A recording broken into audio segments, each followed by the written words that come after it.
Back Pulivendula ఎన్నికల ఫలితాలపైన ముఖ్యమంత్రి చంద్రబాబు నాయుడు కూడా ముఖ్య నేతలతో మాట్లాడినట్లుగా తెలుస్తోంది. మంత్రులతో అలానే కడప జిల్లాకు సంబంధించినటువంటి నాయకులతో కూడా. సో ఈ ఫలితానికి సంబంధించినటువంటి విషయం పైన టీడీపీ అధినేత చంద్రబాబు నాయుడు రియాక్షన్ ఏంటి, సో మిగిలినటువంటి నాయకుల నుంచి ఆయన ఫీడ్బ్యాక్ కూడా తీసుకుంటున్నారు. ఇక ఒంటిమిట్ట సంబంధించినటువంటి కౌంటింగ్ సాగుతోంది కాబట్టి అక్కడ ఉన్నటువంటి అప్డేట్స్ కూడా చూస్తున్నారు.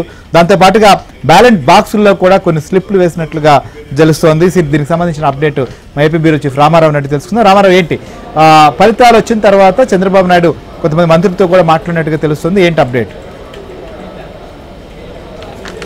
పులివెందుల ఫలితాలు వచ్చిన తర్వాత ముఖ్యమంత్రి చంద్రబాబు నాయుడు అందుబాటులో ఉన్న మంత్రులతో కొద్దిసేపటి క్రితం మాట్లాడారు.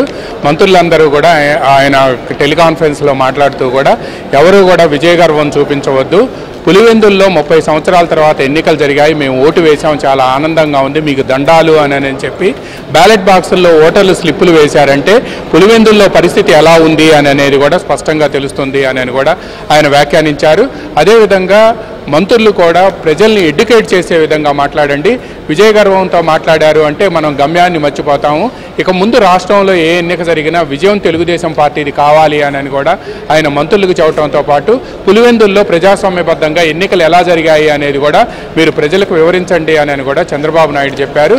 అదేవిధంగా తెలుగుదేశం పార్టీకి సంబంధించిన నేతలు ఎవరూ కూడా విజయగర్వంతో ఉండవద్దు, అలా ఉంటే మాత్రం మనం ఇబ్బంది పడతాము, చేపట్టిన అభివృద్ధి సంక్షేమ కార్యక్రమాలను ఇంత ఆర్థిక కష్టాల్లో కూడా మనం ఎలా ముందుకు తీసుకువెళ్తున్నాం అనేది కూడా ప్రజలకు వివరించాలి అని కూడా చంద్రబాబు నాయుడు మంత్రులకు వివరించారు. అందువల్లనే మంత్రులందరూ కూడా వాళ్ళ సొంత జిల్లాల్లో రేపు ఫ్లాగ్ హాయిస్టింగ్ ఇండిపెండెన్స్ డే సందర్భంగా ఉన్నప్పటికీ కూడా అక్కడ ఈరోజే మీడియాతో మాట్లాడాలి అని కూడా చంద్రబాబు కోరారు. పార్టీ కేంద్ర కార్యాలయంలో కూడా ఎవరు బాణాసంచా కాల్చడం కానీ లేకపోతే విజయగర్వంతో మాట్లాడటం కానీ అటువంటి పనులు ఎవరూ చేయవద్దు, మనం ప్రజాస్వామ్యబద్ధంగా ఎన్నికలు జరిపాం, అలా జరిపాం కాబట్టే 11 నామినేషన్లు వేశారు, రీపోలింగ్ కూడా జరిగింది అనేది మాత్రం జనానికి వివరించండి.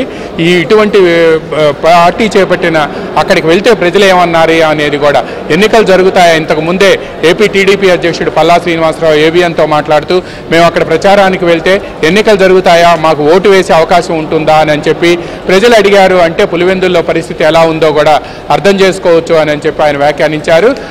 అన్నిటిపై కూడా మనతో మాట్లాడేందుకు తెలుగుదేశం పార్టీ రాష్ట్ర కార్యదర్శి కనపర్తి శ్రీనివాస్ ఉన్నారు. శ్రీనివాస్ గారు, ఈ విజయాన్ని ఎలా చూస్తారు? మీ పార్టీ అధినేత ఒక పక్క విజయగర్వంతో ఉండొద్దు, చేపట్టిన అభివృద్ధి సంక్షేమ కార్యక్రమాలను వివరించండి, అదేవిధంగా మీరు తెలుగుదేశం పార్టీకి సంబంధించి ప్రజాస్వామ్యబద్ధంగా ఎన్నికలు జరిగామనేది చెప్పండి అని చెప్తారు. ఇది ప్రజల విజయం, పూర్తిగా ప్రజాస్వామ్యం విజయం ఇది. ఎందుకంటే గత 30 సంవత్సరాలుగా పులివెందుల నియోజకవర్గంలో కనీసం ఓటర్లు ఓటు వేసుకునే పరిస్థితి లేదు, నామినేషన్లు కూడా వేసే పరిస్థితి లేదు. ఆ పరిస్థితి నుంచి మేము ఎన్నికల నుంచి 11 నామినేషన్లు వేయించాం. మేము ఒకటే అనుకున్నాం, మా చంద్రబాబు నాయుడు గారు ఒకటే చెప్పారు, మాకు గెలుపు ఓటములు అక్కడ ప్రధానం కాదు, అక్కడ ఎన్నికలు జరగాలి, సజవుగా జరగాలి, ప్రతి ఒక్క ఓటరు కూడా తన ఓటు హక్కును వినియోగించుకునే విధంగా తెలుగుదేశం పార్టీ నాయకులు కానివ్వండి, ప్రభుత్వం కానివ్వండి, ఎన్నికల కమిషన్ కానివ్వండి చర్యలు తీసుకోమన్నారు. మా నాయకులందరూ కూడా దానికి సహకరించారు. ఈ సందర్భంగా మేము ఎక్కడా గర్వానికి పోటల్లా, మేము అదొక పెద్ద గొప్ప విజయం కూడా భావించట్లా.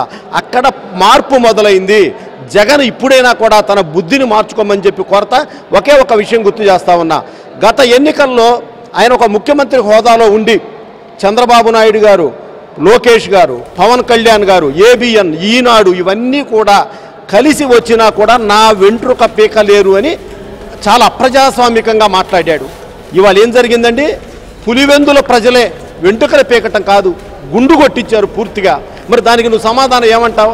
అలానే ఆ రోజు కుప్పంలో నువ్వు దొంగ ఓట్లు వేయించి కుప్పం స్థానిక సంస్థల ఎన్నికల్లో, అట్లానే చైర్మన్ ఎన్నికలు కానివ్వండి, మండల స్థాయి ఎన్నికల్లో కుప్పంలో చంద్రబాబు నాయుడు గారు పెట్టిన అభ్యర్థుల్ని తెలుగుదేశం పార్టీని ఓడించిన తర్వాత ఆ రోజు అసెంబ్లీ జరుగుతూ ఉంటే పిఏసీ సమావేశంలో మా అచ్చెన్నాయుడు గారిని ఒకటే అడిగాడు జగన్మోహన్ రెడ్డి, మీ నాయకుడు వస్తాడా, ఓడిపోయాడు కదా కుప్పంలో, మీ నాయకుడు మొహం చూడాలని ఉంది, చాలా అప్రజాస్వామికంగా మాట్లాడాడు. మరి ఇవాళ నీకు రాష్ట్రంలో పట్టుమని 12 సీట్లు రాలని సొంత నియోజకవర్గంలో నీ